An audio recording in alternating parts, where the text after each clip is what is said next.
একটা গর্তের মধ্যে 3টে সাপ ছিল, 2টো সাপ উদ্ধার করা গিয়েছে। চককিশোর পাত্রপাড়া, এটি দাসপুর থানার অন্তর্গত। দেখতে পাচ্ছেন গোখুরো সাপ 2টো পেয়েছি, একটা বেরিয়ে গেল।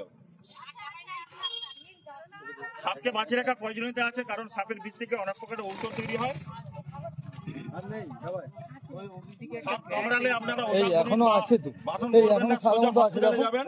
সেই কোণের দিকটা দেখ মিনা, সেই ভিতরে যত তাড়াতাড়ি হসপিটালে যাবেন, সেই রোগীকে বাঁচিয়ে দেওয়া সম্ভব। ভিতরে কোণটা দেখ, করেন সেই রোগী মারা যাবে। ওখানে আর নেই, ওখানে আর নেই। সাইকেল সকাল শুরু না যদি বাচ্চা থাকে দেখছি, দেখে নেন। আচ্ছা, আজ সকাল